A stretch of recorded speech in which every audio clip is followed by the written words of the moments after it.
नमस्कार दोस्तों, आज के एडिटोरियल डिस्कशन में आपका बहुत बहुत स्वागत है। डेट आज की 17 अप्रैल 2025 और देख लेते हैं हमारे पास में कौन कौन से इंपॉर्टेंट आर्टिकल्स है जो हम डिस्कस करेंगे। बेसिकली दो आर्टिकल्स हम डिस्कस करने वाले हैं, दोनों के दोनों इंडियन एक्सप्रेस के रहेंगे। एक है सी राजा मोहन जी के द्वारा लिखा हुआ आर्टिकल जिसमें यूएसए के द्वारा जो टैरिफ वॉर स्टार्ट किया गया है उसके चलते अब चाइना कोशिश कर रहा है कि जो भी यूएसए के ट्रेड अलाइज हैं उनको अपनी तरफ खींचे, बट उसमें बहुत सारे एस्पेक्ट्स हैं, उनको हमें देखने की जरूरत है। एक तो ये आर्टिकल रहेगा और दूसरा आर्टिकल हम देखेंगे कि जिस तरीके से हमने स्पेस टेक्नोलॉजी को एक्सपेंड किया है, जिससे शिद्दत के साथ में बाकी दूसरी टेक्नोलॉजीज दूसरी साइंसेज में हम इतना इन्वेस्ट नहीं कर रहे हैं, तो ऐसे में हमें उन पर भी ध्यान देने की जरूरत है। उस पॉइंट ऑफ व्यू से एक आर्टिकल है, तो दो आर्टिकल्स है, दोनों को डिटेल में देखते हैं। शुरू करते हैं फर्स्ट वन कि Xi Jinping is wooing America's economic partners. ये आप पेपर 2 जो है आपका जीएस पेपर 2 उसके साथ कनेक्ट कर सकते हैं। सी राजा मोहन जी के द्वारा लिखा हुआ आर्टिकल है। देखो, मित्र भेदम ये कॉन्सेप्ट है पंचतंत्र में। इसका मतलब ये हो गया कि आप अपने दुश्मन के दोस्तों को दूर कर दो। इससे क्या होगा, दुश्मन ऑटोमेटिकली कमजोर हो जाएगा। ये अपने आप में पंचतंत्र के हिसाब से हमारी एंशियंट स्टोरी बुक है, उसमें ये आप कह सकते हो कि आपको अगर सक्सेसफुल स्टेट को रन कराना है अपने एडवर्सरीज से बचते हुए या उसको साइड करते हुए, तो ये एक फर्स्ट क्लास तरीका है मित्र भेदम। तो ऐसे में अभी देखा जाए तो ये मॉस्को और बीजिंग ये दोनों जगह पर ये बात अच्छे से समझी जा रही है।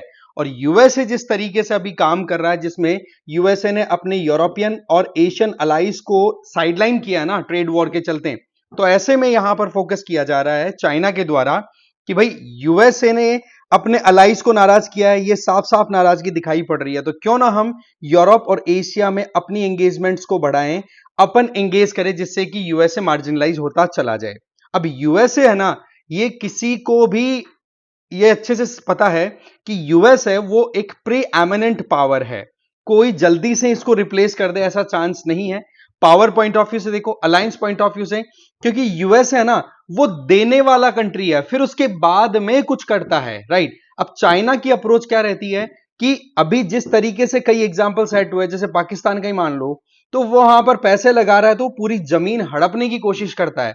तो उस पॉइंट ऑफ व्यू से यूएसए की अलायंस पार्टनरशिप उसको कहीं ना कहीं टैरिफ वॉर के चलते धक्का तो लगा है, बट चाइना इसको एक्सप्लोर करने की कोशिश कर रहा है कि मेरे लिए बेनिफिट निकल जाए, बट वो इतना आसान होने वाला नहीं है, इसमें कोई डाउट नहीं है। यूएस प्रेसिडेंट डोनाल्ड ट्रंप उनके द्वारा जिस तरीके से अपने अप्रोच अपनाई है, जिसमें नेटो को भी उन्होंने आड़े हाथों लिया है, और प्रीवियस जो उनका टर्म था फर्स्ट, उसमें भी उनके द्वारा कहा गया था कि नेटो हमारे ऊपर बर्डन है तो हमें छोड़ देना चाहिए। तो यहां पर अभी रशिया और चाइना ये अपनी तरफ से एक्सप्लोर कर रहे हैं, और रशिया का तो मेन टारगेट है कि यूरोप में जितने भी कंट्रीज अभी यूएसए से नाराज हो उनको अपनी तरफ ले ले, और एशिया में फोकस कर रहा है चाइना। इस तरीके से आप देखेंगे कि ये एक अलग तरीके का नेक्सस दिखाई पड़ रहा है दोनों कंट्रीज में, ठीक है। अब यहां पर क्या है कि ट्रंप ने लगातार यूएस के जो मिलिट्री अलाइज हैं उनको क्या कहा, जैसे नेटो की हमने बात की, नेटो को क्या कहा, फ्री राइडर्स हैं ये लोग, बोले सारा का सारा बर्डन है वो यूएसए उठा रहा है और एक्चुअल में प्रोटेक्शन मिल रही है इनको। और ये बात सच भी है कहीं ना कहीं, क्यों, क्योंकि आज अगर यूरोपियन कंट्रीज इकोनॉमिकली प्रॉस्पर कर रहे हैं, वहां पर कैपिटा इनकम अच्छी है, पीस में अच्छा खासा वो कंटिन्यू कर रहे हैं, तो उसके पीछे वहां की सिक्योरिटी की जिम्मेदारी यूएसए ने ले रखी है, एक बहुत बड़ा कारण है। और ये पोस्ट वॉर कंडीशंस की अगर बात करें तो यूरोप और एशिया में जापान को ले लो, एशिया की बात करें, या फिर साउथ कोरिया, इनकी डिफेंस की जो जिम्मेदारी यूएसए ने ले रखी है ना, तभी ये कंट्रीज पीसफुली प्रोग्रेस कर रहे हैं। बट ट्रंप तो देखो बिजनेस माइंडेड आदमी है, तो सीधा उन्होंने कह दिया कि ये हमारे ऊपर बर्डन है, हम बिल्कुल भी इस चीज को एक्सेप्ट नहीं करेंगे। अब ट्रंप का टैरिफ वॉर की बात करें तो ट्रंप ने ना तो दोस्त को बख्शा है ना ही दुश्मन को बख्शा है, सबको बराबर। अल्टीमेटली अमेरिका का जो एक कॉमर्शियल पार्टनरशिप जो चल रहा था यूरेशियन रीजन में, वो अमेरिका के ऊपर बर्डन था, इसमें कोई किंतु वाली चीज है ही नहीं, और डोनाल्ड ट्रंप उस चीज को कंटिन्यू नहीं करना चाहते। अब देखो जिस तरीके से यूएस और यूरोपियन कंट्रीज के बीच में गैप आ रहा है, उस चीज को एक्सप्लॉइट किया जा रहा है व्लादिमीर पुतिन के द्वारा। कोशिश की जा रही है कि जैसे जैसे यूरोपियन कंट्रीज ट्रंप को लेकर के नाराज हो रहे हैं, तो उसको हम थोड़ा सा एक्सप्लॉइट करके हमारी फेवर में ले लें, ठीक है। और चाइना जो है वो दूसरी तरफ दूसरी दिशा में काम कर रहा है। रशिया का तो टारगेट क्या है, सिक्योरिटी पॉइंट ऑफ व्यू से अमेरिका के अलाइज को अपनी तरफ कर ले, बट वहीं पर चाइना का दिमाग ये चल रहा है कि ट्रेड पॉइंट ऑफ व्यू से अगर देखें तो यूरोपियन कंट्रीज बहुत हद तक चाइना पे डिपेंड करते हैं। $300 बिलियन से भी ज्यादा चाइना सरप्लस में, ट्रेड सरप्लस में है अगर यूरोप के कंपैरिजन की बात की जाए। तो चाइना दोनों तरफ के प्रेशर को क्रिएट करना चाह रहा है कि एक तो आप तो ट्रंप पे विश्वास नहीं कर सकते, और दूसरा देखो चाइना ने कितना आप लोगों को इतना क्रेडिट दे रखा है, इतना उधार में हम लोग माल आपको सप्लाई करते हैं, तो आप लोग हमारे साथ लग जाओ। और ये बात लास्ट वीक रशियन ये जो प्रेसिडेंट है शी जिनपिंग, चाइनीज प्रेसिडेंट, उन्होंने Spanish prime minister Pedro Sanchez को कहा भी बीजिंग में कि चाइना और यूरोपियन यूनियन साथ मिलकर के अगर काम करेंगे तो ये अपने आप में अमेरिका के द्वारा यूनिलैटरल जो भी कदम उठाए जा रहे हैं बिना अपने पार्टनर्स को कॉन्फिडेंस में लिए बिना, जिसमें टैरिफ लगाया जा रहा है ट्रंप बैक टू बैक, उसको हम कंटेन कर सकते हैं। That means unilateral acts of bullying जो ट्रंप कर रहे हैं उसको हम अगर काउंटर करना चाहें तो यूरोप को चाइना के साथ लग जाना चाहिए। वहीं पर अगर यूरोपियन कंट्रीज की बात करें तो वो नाराज भी हैं और कहीं ना कहीं शॉक्ड भी हैं कि यार एकदम से इस तरीके से हमारा सपोर्ट कोई कैसे विड्रॉ कर सकता है। बट अगेन यहां पर डोनाल्ड ट्रंप का क्लियर स्टेटमेंट है कि देखो ये जो ट्रंप ये यूक्रेन वॉर जो चल रहा है इसमें अमेरिका ने जितने लॉसेस झेले हैं वो कहीं ना कहीं जो बाइडेन के प्रेसिडेंशियल टाइम में बहुत ही गलत डिसीजन का नतीजा है। वहीं पर डोनाल्ड ट्रंप की नजर आपको पता है आर्कटिक रीजन में जिस तरीके से ग्लोबल वार्मिंग की वजह से ग्लेशियर्स मेल्ट कर रहे हैं, तो वहां पर ग्रीनलैंड पर भी टारगेट करके चल रहे हैं डोनाल्ड ट्रंप। तो ऐसी परिस्थितियों में यूरोप बिल्कुल नाराज है, नेटो को लेकर के भी नाराज है। अब चाइना उस पॉइंट को रख रहा है कि आपके पास में यूएसए के लिए कोई अगर दूसरा ऑल्टरनेट आज की डेट में कोई अवेलेबल है तो दैट इज ओनली चाइना, कोई और ऑप्शन है ही नहीं। ये एक नेसेसिटी शो करना चाह रहा है चाइना वहां पर। अब यहां पर देखो कि यूएसए की तरफ से एक कैविएट डिक्लेयर किया गया, जैसे कि US secretary of the treasury Scott Bessent, इनके द्वारा यह कहा गया यूरोपियन कंट्रीज को कि अगर आप चाइना के साथ जाते हो तो मान के चलो कि आप अपनी खुद की गर्दन काट रहे हैं। इसका मतलब खतरे से खाली बिल्कुल भी नहीं होगा ये चाइना के साथ जो यूरोपियन कंट्रीज अगर डील करते हैं तो। बट यूरोपियन कंट्रीज यहां पर नहीं रुक रहे हैं।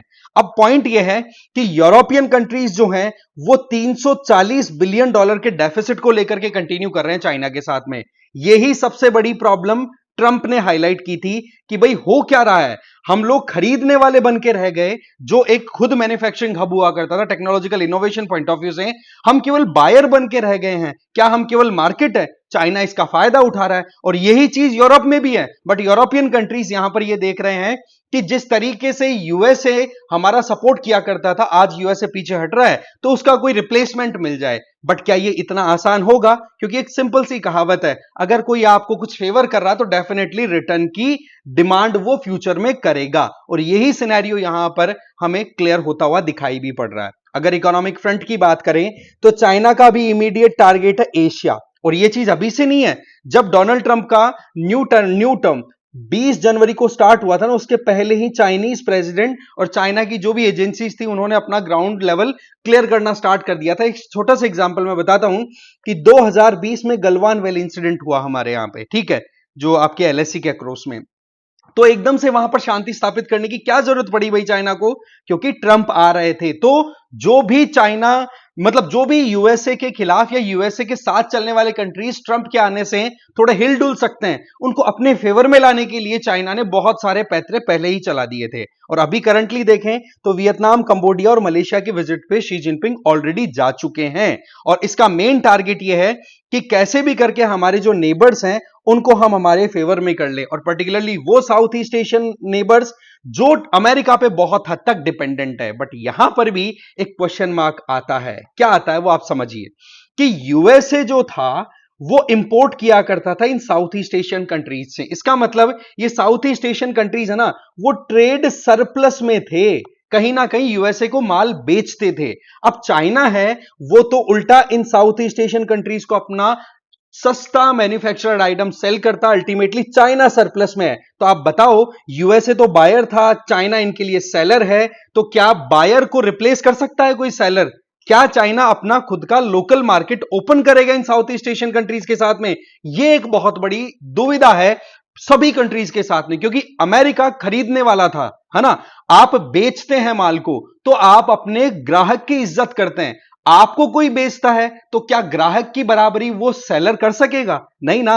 ये एक बहुत बड़ी सिचुएशन है जिसको अभी पूरी दुनिया को टैकल करना है, चाहे चाइना कितने एफर्ट कर ले। बट सच्चाई यही है, ढाक के तीन पात। चाइना क्या वाकई में यूएसए को रिप्लेस करेगा, अपने मार्केट को बिल्कुल ओपन करेगा, एक्सेसिबल करेगा? शायद दूर दूर तक अभी तक तो चांसेस लग नहीं रहे। इसके अलावा चाइना के प्राइम मिनिस्टर ली कियांग ये भी देखो साउथ कोरिया और जापान की विजिट पर भी जाते हैं, वहां पर भी इनके द्वारा यह कहा गया कि हम जिस तरीके से यूएसए ने साउथ कोरिया और जापान को बहुत ज्यादा बड़ा धोखा दिया है, तो ऐसी परिस्थितियों में बोले चाइना के साथ आ जाओ, साथ में काम करेंगे। और एक्चुअल में इनके बीच में कॉमर्शियल टाइज को लेकर बातचीत भी हुई है कि हाँ जी, हम ट्रेड मिनिस्टर्स की मीटिंग करवाएंगे तीनों कंट्रीज के, और हम रीजनल और ग्लोबल ट्रेड को हम प्रमोट करेंगे। इसका मतलब यह हुआ कि ट्रंप तो है, वो तो कहीं ना कहीं डी ग्लोबलाइजेशन करना चाह रहे हैं, और वहीं पर शी जिनपिंग का टारगेट है कि जो ग्लोबलाइजेशन ऑलरेडी सेटल्ड है हम उसको कंटिन्यू करें। बट सवाल यह आता है कि क्या चाइना की क्षमता है, क्या यूएसए जो कर रहा था वो चाइना करेगा? एक बड़ा सवाल है। फिर आता है जापान और साउथ कोरिया के हिसाब से देखें तो यूएसए इनका बहुत क्लोज मिलिट्री अलाई था, मोर और लेस इनकी सिक्योरिटी यूएसए ने अपने सिर ले रखी थी। इसी तरीके से यूएसए के दो दूसरे अलाइज ऑस्ट्रेलिया और न्यूजीलैंड, उनको भी चाइना अपने फेवर में करने की कोशिश कर रहा है। और रिसेंट टाइम में बहुत सारे रिपोर्ट्स निकल के आई थी कि चाइना इंडिया को भी अपने फेवर में करना चाहता है, क्योंकि टैरिफ वॉर के चलते या ट्रेड वॉर के चलते कहीं ना कहीं इंडिया पर भी टैरिफ इंपोज किए गए। वो बात अलग है कि बाकी दूसरे कंट्रीज के कंपैरिजन में इंडिया पर टैरिफ बहुत कम है, बट स्टिल चाइना इस चीज को एक्सप्लॉइट करना चाह रहा था। तो ऐसे में क्या कोशिश की गई कि पहले तो गलवान वाला जो कॉन्फ्लिक्ट था उसको खत्म किया, और फिर कोशिश ये की गई कि इंडिया को भी चाइना के साथ आकर के और एशियन सेंचुरी के लिए काम करना चाहिए। पर क्या चाइना विश्वास लायक है? कमेंट करके आप जरूर बताना।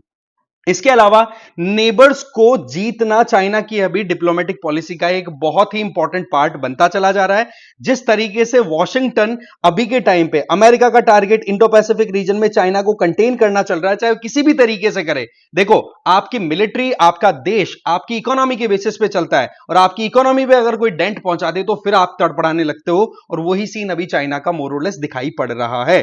अब आप देखो कि नेबरहुड डिप्लोमेसी के तहत चाइना लगातार ट्रंप के रिटर्न से पहले ही काम करना स्टार्ट कर चुका है, और अभी और ज्यादा एग्रेसिवली काम करता हुआ दिखाई पड़ रहा है। कोशिश ये हो रही है कि जो कॉमन ग्राउंड है वो तो साथ में लाया जाए, जहां पर जो भी यूएसए के अलाइज यूएसए के साथ नाराजगी जताना चाहते हैं उनको साथ लिया जाए, और कहीं पर चाइना के साथ में उन कंट्रीज का कोई डिफरेंस है तो उसको सॉल्व किया जाए। भाई सवाल ये आता है कि चाइना को अभी ये डिफरेंस सॉल्व करने की क्या जरूरत पड़ी, पहले क्यों नहीं जगे आप? फिर चाइनीज लीडरशिप की बात करें तो वो कोशिश कर रहे हैं कि मॉडर्न हिस्ट्री में आज के टाइम पर हम कोशिश कर रहे हैं कि हमारे आसपास के कंट्रीज के साथ एंगेज करें, और जो ग्लोबल डेवलपमेंट जो चल रहा था उसमें चाइना बिल्कुल सेंट्रल स्टेज पे आने की कोशिश कर रहा है, और मोर और लेस आज इसको हम इग्नोर भी नहीं कर सकते। बट सच्चाई जो मैंने बताई, क्या उसको हम इग्नोर एक तरीके से वो कर सकते हैं कि इग्नोर कर सकते हैं?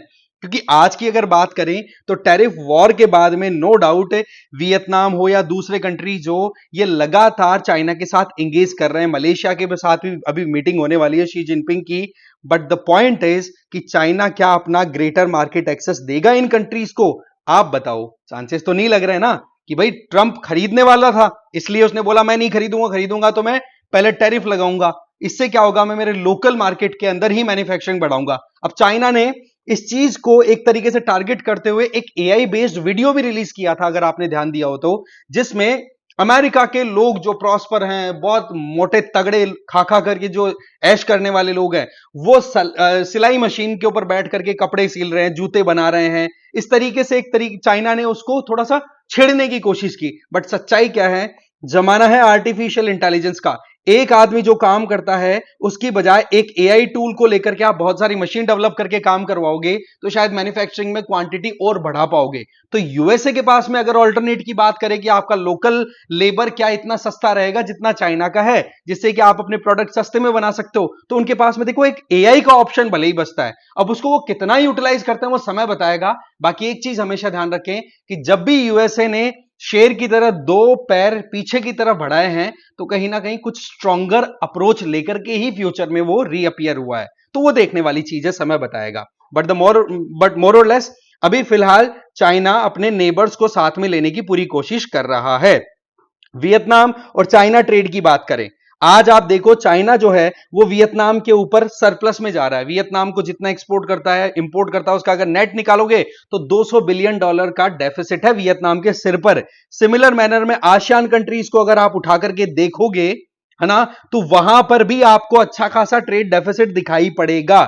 यहां पर वियतनाम का कितना है, $85 बिलियन, और टोटल आसियान का कितना है डेफिसिट, $200 बिलियन, जबकि ये ही आसियान कंट्रीज यूएसए के साथ में ट्रेड रिलेशन में सरप्लस में है। तो क्या सरप्लस को रिप्लेस करने के लिए चाइना ओपन करेगा? अगेन वही बात आ रही है, लग नहीं रहा। यहां से देख लो कि हनोई जो है वियतनाम, ये वॉशिंगटन के लिए $120 बिलियन का ट्रेड सरप्लस लेकर के चल रहा है, और आसियान कंट्रीज जो हैं वो 200 बिलियन का ट्रेड सरप्लस लेकर के चल रहे हैं। इसका मतलब ये यूएसए को ज्यादा बेचते हैं, चाइना से खरीदते ज्यादा है। तो चाइना से एंगेजमेंट क्या यूएसए को रिप्लेस करने की क्षमता रख पा रहा है? Answer is no.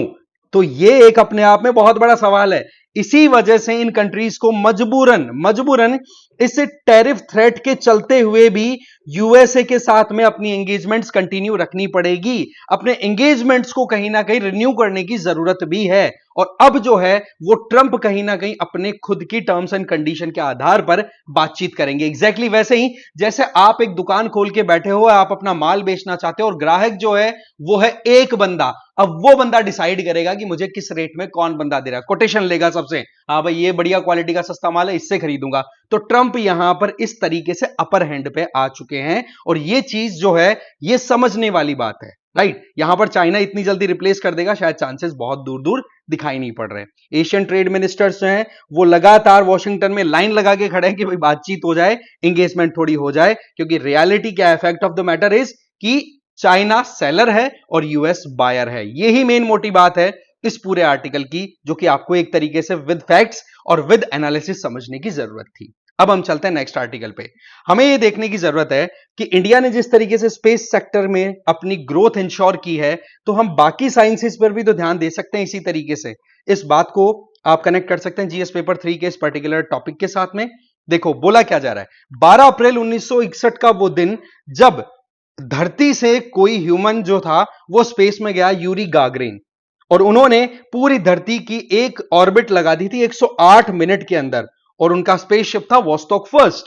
ये अपने आप में इतना ज्यादा एनकरेजिंग हुआ कि उसके बाद में आज तक कितना ज्यादा एक्सप्लोरेशन हमने स्पेस में कर दिया है उसकी कोई गिनती नहीं है। फिर चाहे आप मिशन ड्रिवन प्रोग्रेस की बात करो, या फिर मून लैंडिंग की बात कर लो, मार्स रोवर, या इंटरप्लेनेटरी प्रॉब्स, या फिर सोलर रिसर्च की हम बात करें, कितना काम हमने कर लिया है, ये इसी दिन का एक नतीजा है। इसी वजह से 12 अप्रैल को हम international day of human space flight के तौर पे भी ऑब्जर्व करते हैं। बट द पॉइंट इज कि क्या हम जिस तरीके से स्पेस टेक्नोलॉजी के लिए एंथुसियाज्म, मतलब एकदम एंथुसियाज्म के साथ कंटिन्यू करते हैं, बाकी टेक्नोलॉजीज पर इतना ध्यान देते हैं, हमें ध्यान देना होगा कि इंडिया में आज के टाइम पर इतने ज्यादा बड़े बड़े प्रोजेक्ट हमने कर दिए, और वो भी बहुत लोअर बजट में, ऑप्टिमल बजट में। या कहें कि मानो कि एक हॉलीवुड मूवी बनती है इतने में तो मंगलयान लॉन्च कर दिया, मंगलयान पे तो मूवी भी आ चुकी है, आपको पता है कि ये चीजें इंडिया ने पूरे दुनिया में एक तरीके से डंका बजा दिया अपना।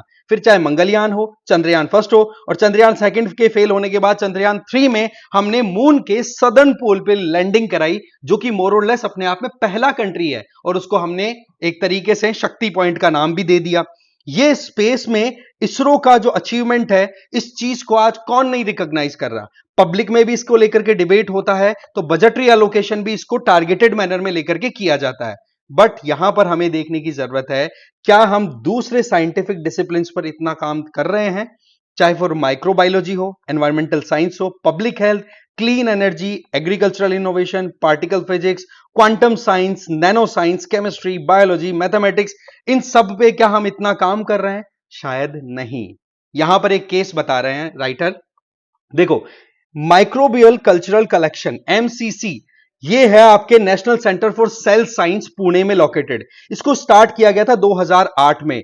आज तक अगर देखें तो इसमें ज्यादा भी नहीं तो 2 लाख के लगभग माइक्रोबायल कल्चर्स आपने इकट्ठे कर रखे हैं। इसका मतलब आप जो माइक्रोस्कोप से देख करके ऑब्जर्व करते हो छोटी लाइफ, जिसका पूरे इंपैक्ट अर्थ के ऊपर देखने को मिलता है, इवन हमारी लाइफ में भी गजब का इंपैक्ट आता है, क्या हमने उस पर इतना काम किया? आंसर है नो। ये मोर और लेस एक तरीके से हमने लेबोरेटरी बेसिस अप्रोच तो तैयार कर ली थी 2008 में, कि हाँ भाई इनको हम इकट्ठा करके इन पे रिसर्च करेंगे, फिर देखेंगे कि हाँ भाई कैसे क्लाइमेट चेंज, एग्रीकल्चरल एस्पेक्ट, इन सारे चीजों को देखते हुए हमारी सस्टेनेबिलिटी, हमारी जो ग्रोथ है उसको हम मेंटेन कर सकें। क्योंकि माइक्रो लाइफ का कितना इंपॉर्टेंट रोल है ये हर कोई समझता है। हमारे पेट में भी कितने बैक्टीरियाज होते हैं जो कि हमारी लाइफ को कंटिन्यू करने में हेल्प करते हैं। तो ऐसे में एमसीसी बहुत ही ज्यादा एंबिशन के साथ में लॉन्च किया गया था, जैसे कि हम कहीं ना कहीं आगे एक्सप्लोर करना चाहते हैं। बट जिस स्पेस के साथ में, जिस मिशन मोड में हमने स्पेस टेक्नोलॉजी को डेवलप किया,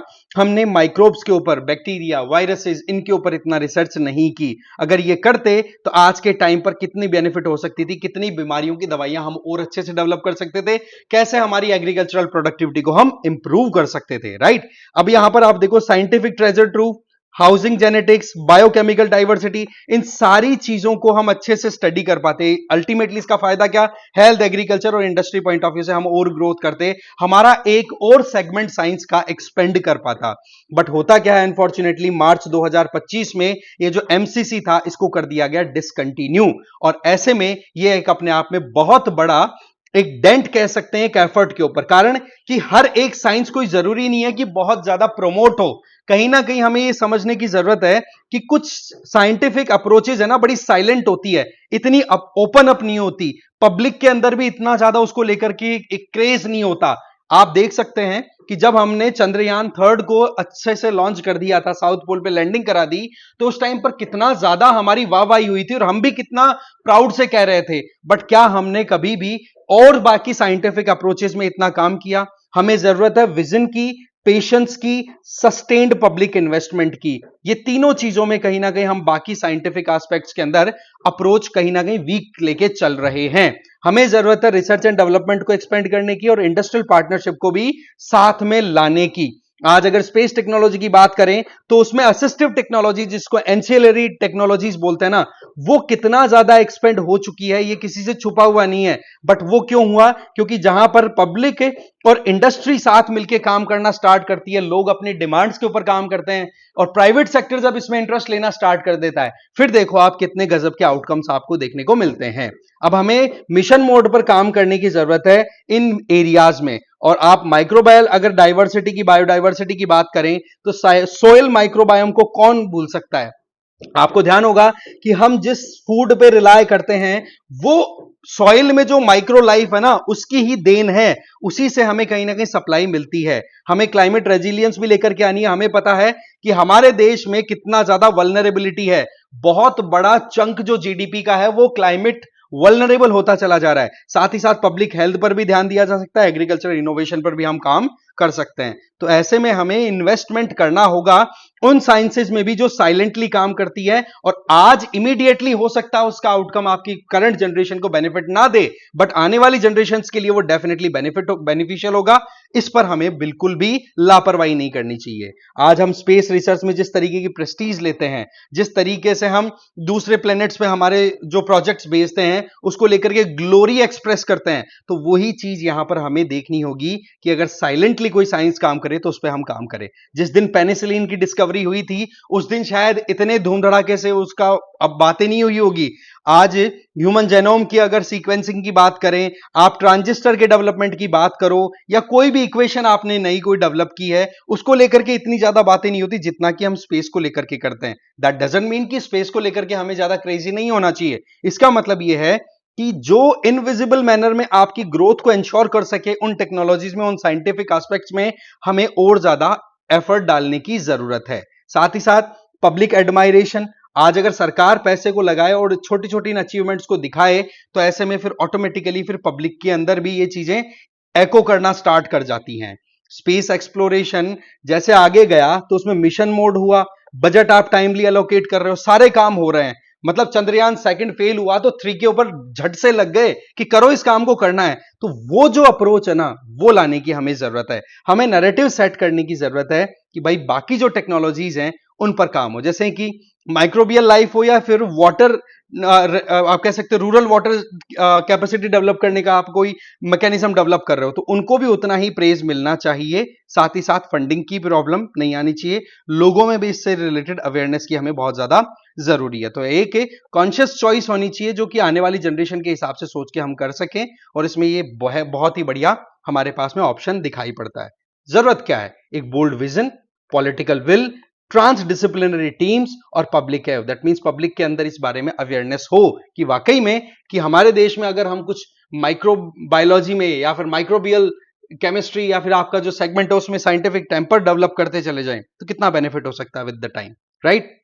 हमें classrooms, hospital, river, forest, fields of inquiry, हर एक सेगमेंट में इन चीजों को बढ़ावा देने की जरूरत है। और जिस दिन यूरी गागरिन पहली बार अर्थ के ऑर्बिट करके आए थे, उस दिन से क्या उस दिन सोचा था कि आज तक स्पेस एक्सप्लोरेशन इतना आगे जाएगा? बट आ गया ना। तो ऐसे में हम क्यों इन छोटी छोटी और एस्पेक्ट्स को एक्सप्लोर नहीं कर रहे? हमें कहीं ना कहीं ये सोचना होगा कि आज हम जो इन्वेस्ट करेंगे वो पता नहीं कौन से जमाने में कौन से मंगल के ऊपर आप नया मिशन लॉन्च कर दोगे माइक्रोबियल साइंस में। तो ये चीजें बताई जा रही हैं बाकी साइंटिफिक टेम्पर को डेवलप करने से रिलेटेड, ठीक है? तो देखो, इस वीडियो में हमारे पास दो ही आर्टिकल्स थे। इस वीडियो को तो यहीं खत्म करते हैं। Thank you very